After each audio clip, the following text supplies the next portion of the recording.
Ma'am, you're the first female forensic scientist in India. What was your first day of university like when you went there? I don't think there was too many other people who were doing the same thing. What was that like? See, in those days, there was no separate education for forensic. So people who have done chemistry, biology, serology, they were taken up. So I joined analytical chemistry, which is slightly in those days not very common for the girls. And we were only 3 people in the class. My nature is a bit tomboyish. Wherever anything is short, I am the first one to go and fight for it. So in our college, there was no ladies' room, though we were 3 people in that particular. So I went to the principal, fought for it, and got a ladies' room. In those days, colleges used to have sports, but they didn't have a lady sports for the ladies because only few girls are there. So I fought, and finally in volleyball we won. So that is how, whatever is your right, you should get. That is my aim from my childhood. And my parents have been very free with me. I did pass with credit my MSc in analytical. At the same time, I got 3 jobs. One in Reserve Bank, one as an ad hoc basis lecturer in Institute of Science, and one in Forensic Laboratory after the interview from Public Service Commission. The post for forensic was in Bombay, the other 2 was in Nagpur. I am born brought up in Nagpur. Anyone would say for a girl to go when such opportunities are there, to go to Bombay and do a science which is not known to anyone in those days. In '74 I joined. I did the interview very well, and my director that time, Dr. Mattu, he said, "Why do you feel you should take up this forensic science?" I said, "I came to know there are no ladies. Let me be the first one to start this for the ladies." So that was the answer I gave, and he was really very impressed by that. So my parents said, "Choice is yours," and my brother insisted, "Let her go where she wants." So I had to stay with my cousin, travel in the local train after Nagpur, which is a silent place in Mumbai. The first day in forensic laboratory was horrible. It so happened the boss was from Nagpur, who knew that I had 2 calls and a letter from Reserve Bank and Institute, and still I'm coming to forensic. His first question was, what a lady will do in forensic. So my brother said, "You go for a day. If you don't feel, we'll go back and take up any other job." That time I decided I have to prove a lady can do anything. And believe me or not, I went with such aims and ideas that I'm going to do this, that. But the moment I joined, I was put in a laboratory just to do others' work. When scene crime came, they never allowed me. I felt very frustrated. I one day went to my director with my appointment letter, which says, "Your job is to collect evidence from the scene crime, do analysis, report, and go to court if required. So why one part of it is not given to me?" So he was surprised, how a lady can come and fight like this. Then he said, "Okay, you get used to the technical work, then we will think about it." That moment, if you all have heard, Matunga railway fire was there. It was due to the spill of the kerosene, and a person has put cigar, lit cigar, it caught fire. And in that fire, due to the breeze, the whole compartment was charged to that, and 48 people died. So the analysis part was done by me. The residue contained kerosene residue, everything. Then police were not believing only by a cigar, but how can 48 people die and get charged? So they were very what to do. That time we were taught by one Professor Haldar who always said, do stimulated experiment to prove the facts. So we did, I went and told my director, why not do a stimulated experiment? Take one engine, one compartment, pour some kerosene on the cigar butt and see the extent of the fire and the damage. We did this and showed, and he took me to the scene crime for the first time. And the DG was so happy, then he said, yes, now I believe what your report is. Then we came, my director appreciated.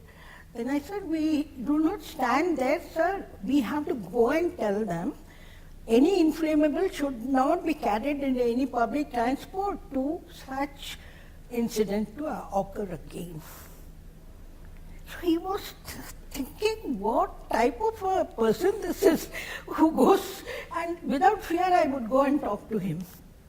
People used to fear, stand outside, 5 minute looker, whether I can go in or not, because he was very strict and he would ask you questions like anything like. It was an interview going to him with Dr. Mattu. So then he said, after that he said, yes, she can handle anything and everything. And there are incidences when he was called for some conference, he sent me. It was an adulteration in the Coca-Cola. So he told me, how you do, you just tell them. There I did my own locha and started saying how a crime happens and who are responsible for that. If you don't, as a public, understand something is adulterated and you don't report to the people, it will never come into the picture. So common thing, taking forensic to the common people, that view I always saw how to go about with. So ma'am, you said that your family was very encouraging for whatever you wanted to do. But when you decided to go to university for analytical chemistry, did you have any idea of what, if you had not got the job offer, would you have still tried to do forensics, or that was a sort of a little bit of a lucky occasion that you got that job? That's a great question you asked me, because when I was doing MSc, one of the forensic scientists from Nagpur Forensic Laboratory came as a research fellow in my department. And I was helping him. So he told me, what is forensic? Then I started seeing here and there. Those days, no mobile, nothing. I went to the library, what is forensic? So I asked him for some journal. Then I went and told my daddy, see, SCAT City is the department. So this is a thing which no one knows. If I go in Reserve Bank, it is 1 in 1 lakh. Even however I hard work, I won't come up. But this area, no one has entered, I want to enter it. So this is how that research fellow told me, and I came to know about forensic. So ma'am, when you went on the first day and your senior told you that why you're there, what gives you more motivation? The encouragement of your family or the discouragement of a senior in your mind? Which is more important for you to make it? It was like my determination. I came home and said, "Aisa kaisa bol raha hai?" I will show him how a lady can come up and how a lady can bring up radical changes in forensic. So my father and mother, they were so happy. Jhansi ki Rani jaise ye bol rahi hai, let her go. When you were doing this in the 70s, I don't think that was a common occurrence from parents to allow someone to kind of take that occasion and things of that nature. Did you know at that time that you are lucky, or that your parents are doing something that is not the societal norm? Did you feel at that time that encouragement helped you? They brought us like that only. They never made us feel you are a girl, so you should be like down. You go where, you do cycling. If you fail, you take double seats. Nothing. In those days, people wanted to wear sari at a very early age, but we were wearing only skirt and blouse. So they were very open to us. Do what you feel like. So, ma'am, when you said something that I always find interesting, that I found very interesting, that you wanted to take forensic to the common man. In your mind, what does that mean? For a common man to understand forensic, what does he need to pay attention to? Now, after the 50 years, I feel every person should know what is forensic from the angle they are encountered with. With the digital device right now, everyone is prone to any type of crime. If some preventive things are known to you, you can save yourself, or even if you are encountered into a crime, you can stop at somewhere. Proactive action can be taken. So that is why anyone and everyone, like Rotary Club or any women's association, anyone who calls me for a lecture, I feel very happy. I can impart my knowledge and give case stamp examples, even for the people like investigating people and judges and all. We express what type of cases we have done. So that gives an insight of how this science is so important for every man to know the basics. जैसे health के बारे में मालूम होना चाहिए आपको, to keep yourself healthy. Similarly, to keep yourself safe, you should know something about the legal problem. What is forensic? Anything which is related to legal is forensic. Any legal matter attached to that subject. There is some culprit or any crime in auditing, it is forensic auditing. If it is a house collapse, it's chemistry involved. If it is a knife like in Saif Ali Khan, it is physics which is going to do the comparison. You must have seen the article what we have done. Yeah. So things are moving so fast, depending upon the nature of the crime, all the sciences are applied. And it's like medical does all the body part. Similarly, forensic deals with all the subject. It is not really restricted to only science. Now you have auditing, forensic psychology, you have forensic ontology, you have anything which is related to legal matter, that becomes forensic. In short, forensic is nothing. Legal matter discussed in open court, the Latin word which forensics mean. So because the type of the crime, civil crime, your in-house threats in companies, corporate crimes, so many types, heinous crime of murder, rape, so different branches are there. In any branch of science, the more the evidence, more the witness in the court, and it can stand in the court of law. Ma'am, nowadays, obviously, through TV shows, through efforts such as yourself, through courts, through papers, we are seeing that forensic is gaining more and more prominence. People are respecting the field more. Do you sometimes feel that you should have started now, or are you happy that you were one of the reasons that forensic has reached this stage? I feel I joined very nicely at a very correct time when I handled 93 blasts. Our report, Forensic Laboratory of Maharashtra, was same as the Interpol report. I was called to Lyon. It's a happy occasion. With whatever restricted resources, we could have results at par with international people. I visited 7 countries for different things. They have never seen a kerosene residue case. How can a person pour kerosene and burn anyone? So we explained on what situations such things happen and how do we get about. This reminds me of one of a kerosene case where an MLA burnt his wife in a very, very scientific way. So crime done in scientific way becomes difficult for us to find out the evidences. So what he did is put a cigar butt or little bit of the fire with the inflammable like beddings and other things, close the whole door. See, anything fire can catch only when there is combination of oxygen and some inflammable to give its rise. The moment you stop the oxygen, the flame goes, but it keeps on giving the carbon dioxide. So any person in this situation will die with suffocation. So the person does not have any mark on that. But because he closed the door for a longer time, the whole room was going into high temperature because many inflammables were there. To the extent the bangle burnt and the woman's complete tissue and skin, everything went, only the bone was remaining.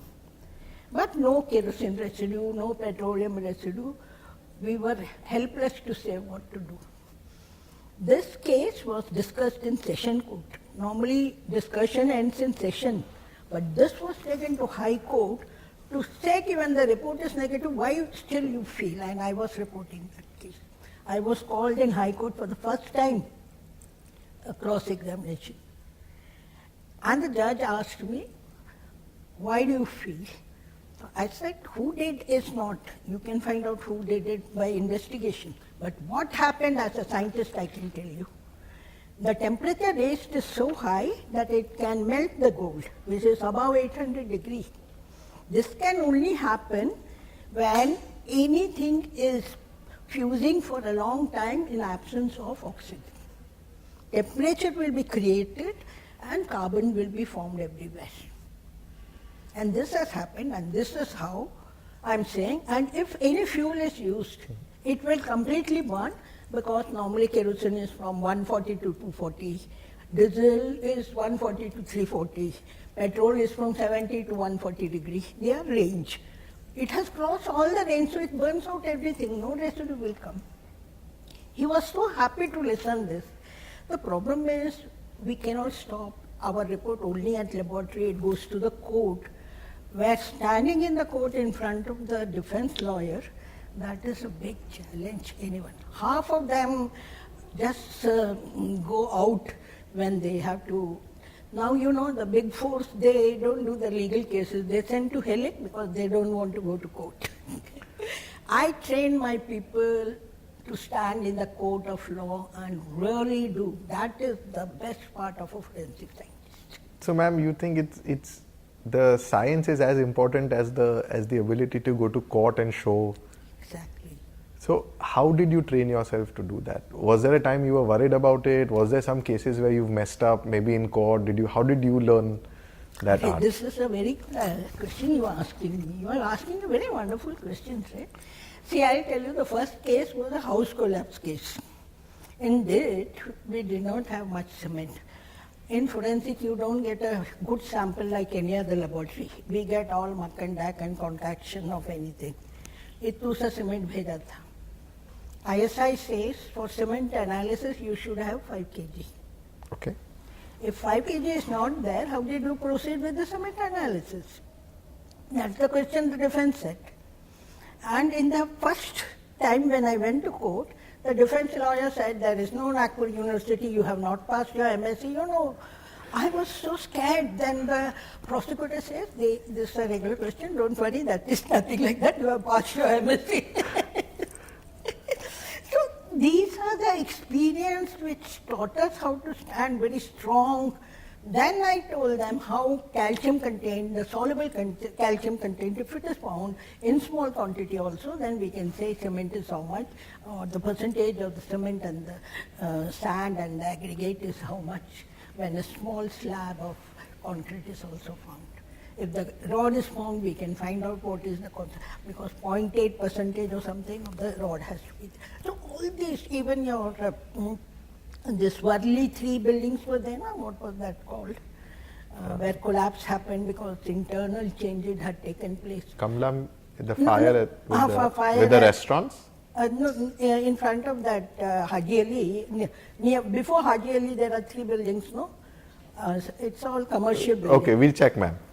So that we did, and you won't believe the way we could stand in the court after that. So after that we came to know how to answer these people, and to tell you very frankly, I was known as Jhansi Ki Rani in Mantralaya and in court.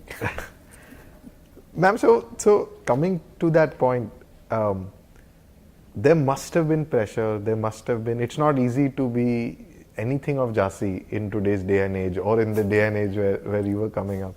How did you manage that? Because I know, and maybe everyone here doesn't know, but I know that there's a family involved, and I've met your children, they're lovely. children. So how did you manage that fear, that bravery? Because we know it's not always easy to do some of these things or give some of these judgments or cases. How do you keep your personal life and your job separate? Yeah, this is a very interesting thing. My family was very supportive till I was married. Of course, those days I did not have any such sensational cases. After marriage, I had all these Pune murder case, then Telgi case, then 93 blast, 26 blast, all this was handled by me. My husband is very supportive. He encourages me. Today also when he says, you are going for a meeting, please do go, don't mind, I will manage myself. And the children were understanding. They used to grumble sometime, but they were understanding. And they used to support me a lot in everything. And sometime it so happened my husband was like, he was like a walking encyclopedia. Most of the questions I used to put, he used to get the technical matters from BRC library, because those journals are very costly. Not everyone can get international forensic journals and all. And he used to have all that in BRC, so we used to get it. So even our director used to say, tell him I want this from the ballistic, so he would get the whole chapter copied and brought for us. So even now he helps me a lot in the subject and morally also. So in a way, one incident I would quote here, where I had a real tough time. You know, there was twin blasts near Taj and that Javedi Bazaar. So in that, RDS was used. And there was blackening crater. Crater means hole made by the impact of the high explosive. That was deep inside. Sushil Kumar Shinde was the chief minister. He said, Madam ko pehle call karo. We went to the site and we measured the site, the blackening. Normally, RDX is a white powder, but when they use it in this explosive form, they mix with carbon and lube oil and make it into malleable things. So put it in any container, it takes the shape of it, and then put a detonator. It can be time detonator, remote, or pencil timer, or so many types of. So that is how it has been done. But it so happened before that, our Mumbai police has got a lot of RDX, so they are under the impression no more RDX is there, and we are not done the job properly.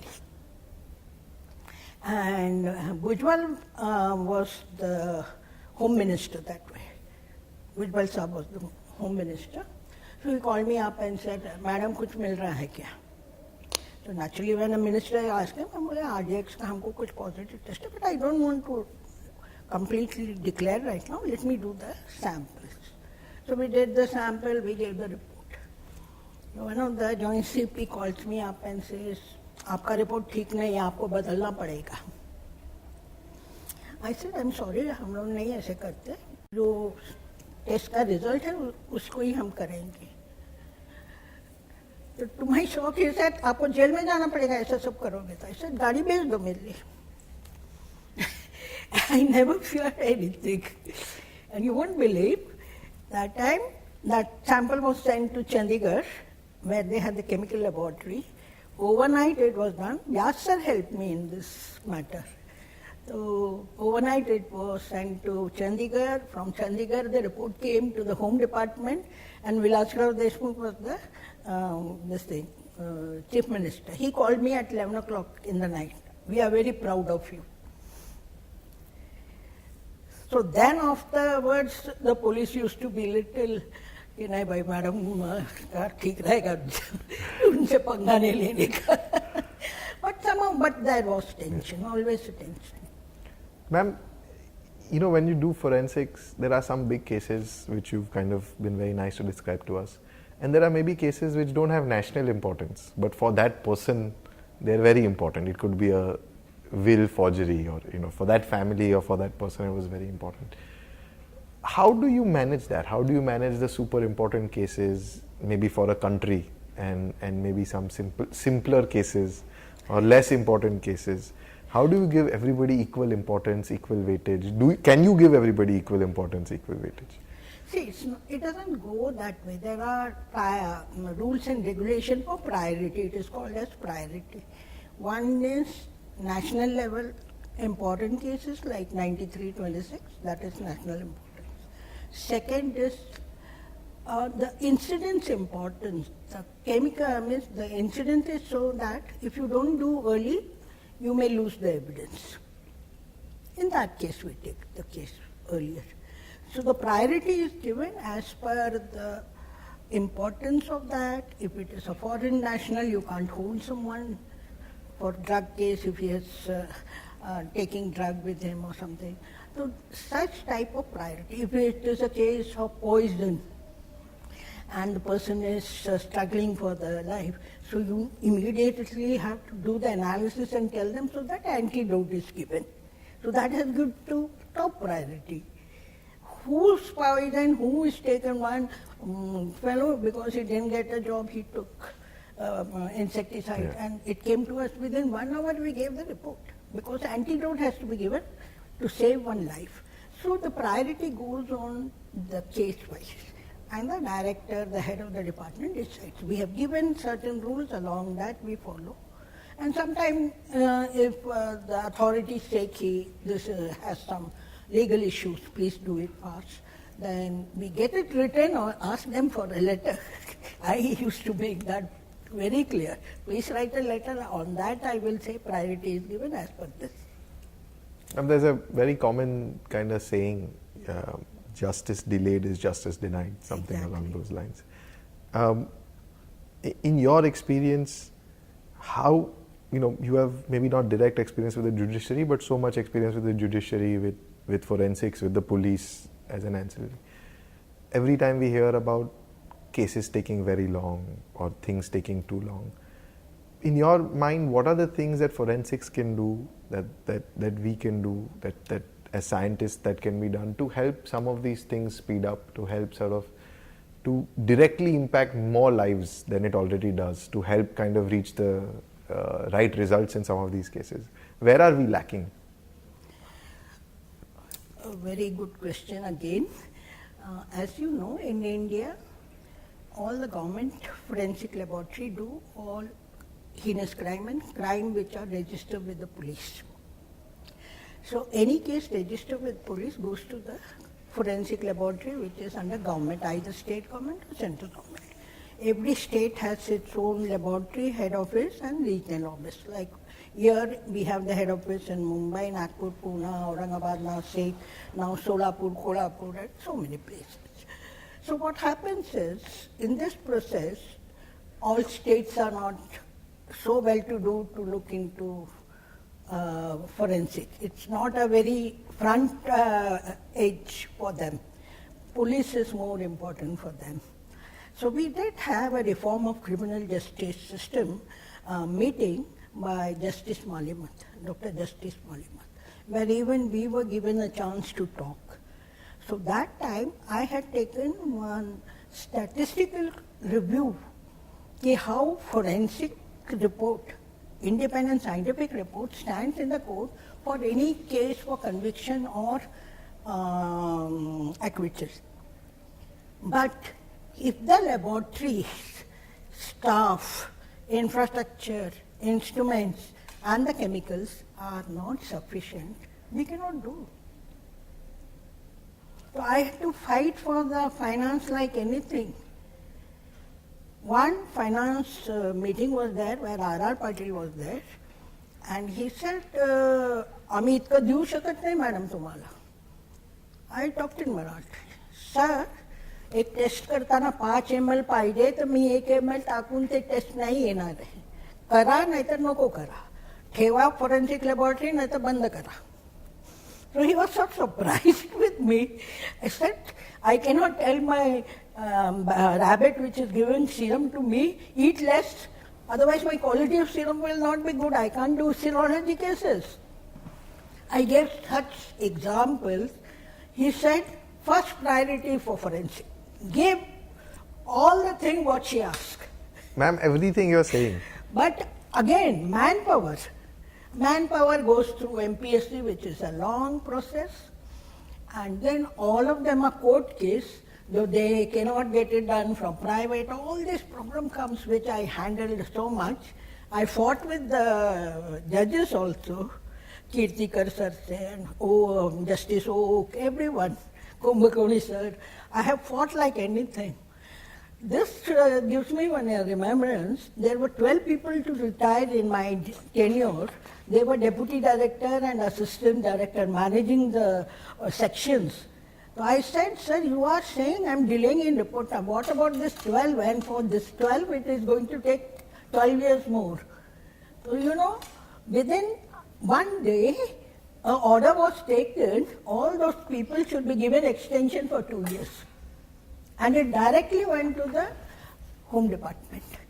And people were boiling with me, ki how the hell you can bring such thing. Extension is, you know how difficult it is even for few months. So this is what I got it done. Ma'am, tell me, when I'm talking to you, when I'm listening to you, and maybe this is a slightly tongue-in-cheek question, but I'll still ask it. Is the science more important or is marketing more important?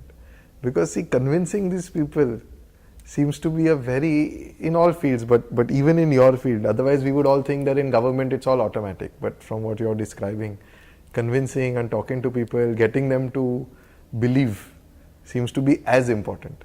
So if there is an up-and-coming person such as yourself today, what would you tell them? What is more important for them to focus on, or they have to do both? See, very correctly what you asked. In government, I had to relate to the authorities who are giving me funds. There, the question is how much case you do. Every case is free for the police. But what is important, whether I am able to do the number of cases which they are bringing in. For what do I require? I require infrastructure, I require chemicals, I require instrument, I require manpower. Who are they? They are the authorities. To convince them, bring them to your laboratory, show them that, tell them how it is, and get money. So we got the maximum, 500 crore rupees I brought in my tenure from Central Laboratory where modernization funds were given. But that's what I... No, this is the tactics of yours. You know, in government, you are also working with government to get anything through. You won't believe how many copies I used to carry for everything. Right from the desk officer to the joint secretary. Madam, bagun sangte sangun bagte. 2 answers they'll have. Sir, asa नको करा. हे घ्या copy, याच्यावर बघा आणि आता सांगा मला. So the knack of handling with the clerical staff or the administrative staff and see. Can you teach that, ma'am? Is that natural or someone has to learn it? Can they learn it? It is with the time, like if you are thrown in water, you start swimming. But you have taught me so much of business now, so I think it is with the time. Now I know how to handle private. Now I know how to handle private. Now the candidates which you are asking for me to take for the government project, what do I convince? Today one person who is working in Mantralaya is joining us. What did I tell him? 5 years in Maharashtra government. If you are going to work, I have a project for you. He is a lawyer. He is BTech, MTech, LLM and PhD in law, cyber law. I said, I have one important project for you.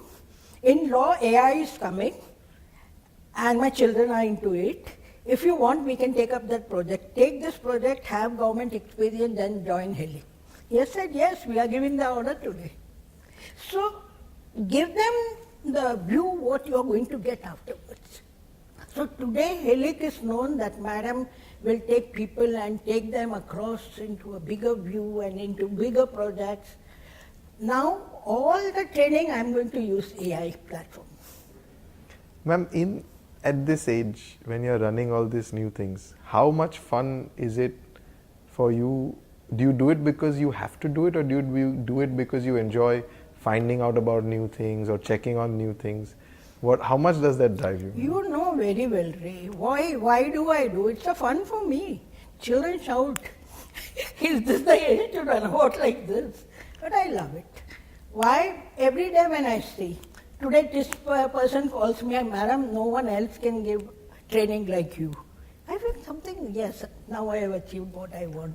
So ma'am, you do, and I know this, but maybe we can spend a little time on this. You are an academic council member for the National Forensic Sciences University. You teach a lot of the kids there. You help them set up the curriculum. You did some work for Bombay University as well. Are the kids okay? Are the kids all right? Is everybody working hard? No, I won't say all are working. Some of them are working, but I'm trying to bridge them. Yesterday, whatever I sent to you is the Homi Bhabha University, the Institute of Science, which I started. I feel bad because they don't have hands-on training on the real-time cases. So they have made Helik a industry partner now. So I'm trying to put to people, it's not money, it is the knowledge. Now tell me in forensic, whoever is having private forensic, how many of them know how a real-time cases are analyzed? What is chain of custody? How do you stand for a legal case in the court of law? All this I'm teaching. I'm trying to see if I can bridge the academy with the industry. Do you get irritated, ma'am? When you were starting off, you said there was no room also for women. Now there are so many facilities. So if you don't see the people working hard, do you get irritated at them that they have so many facilities, why they're not doing anything? I won't say they weren't working. They don't have the proper guideline, a proper leader to give them a lead in that. So today I'm also saying we are going to do development refreshing courses for teachers. If the teachers are not knowing and having all the equipment with them, how do they really impart to the students? So, ma'am, in your sense, from wherever you've seen forensic come and has reached here, you've also gone to other countries, met with other forensic scientists, spoken to so many people. Where is India stand in forensics? Where do we stand? See, we do stand good. There are many forensic scientists who are doing very well, provided it should be streamlined properly. Recently, I was called by the National Human Rights Commission to find out how privates are doing in India. Can the excess cases which are in forensic can be given to the private laboratory? The only thing I said, yes, everyone should be given, but they should be trained properly, they should be put into a proper life. Advocates, they have that association. Engineers have that association. You register there as a practitioner, you have to have certain rules and regulations, how your hospital has to be, how your qualification has to be. If we can form a council for forensic science and private people get this thing, I've told Dr. Vyas also, let NFSU do, I will be one of the leading person to help him out like this. And every year let them monitor, at least twice in 1 year, infrastructure, the procedure. If this is brought about, so many students who are studied can be utilized properly, and if this is trained by a person who are into forensic, definitely our country can progress like anything. Because let me tell you, forensic is something like what is happening here, those type of crime cases not outside. A lawyer and a forensic scientist for every country is different. Because the type of the cases, the type of the articles you get are differing. So the set procedure for this has to be standardized, validated, so that it stands in the court of law and everyone follows it. Now, forensic is booming and mushrooming like anything, without any angle how to go about or a lay down of the laboratories or whether they have the proper qualification. There is no check. If that is done, I think our country can definitely stand. Now 2611, whatever report we go, it could stand at international platform and give an evidence how those people encroached and how the CCTV, their voice analysis, everything was done by us. Ma'am, the way everything is moving now, it's all moving towards digital. Yeah. Phones and laptops and cyber security and all of that. Deep fakes are kind of, and it's generally from our experience or my experience, the advancement of technology tends to be sort of exponential, and they're already so good. Will it become impossible, do you think, at some point to check whether something is real or fake? Yeah. So the answer to this is anything which you are using, any technology, whatever a positive side of it, negative side is always there. Now in digital, as you know, you have to be very careful about which link you open, how do you open, who are the fake ones who are trying to answer. You have to be really very alert with it, which most of the senior citizens may not be, the persons who are not well acquainted with it. AI is playing a very big role. How do you do it? So how is the AI really created? So in that case, what we advise is you check for the location. Creation location, if it is checked. You can make out that whether it is a AI created platform or it's a real one. Can you automate some of these things, ma'am? Some of the forensic jobs, can the AI help become a investigator, a forensic? Yeah.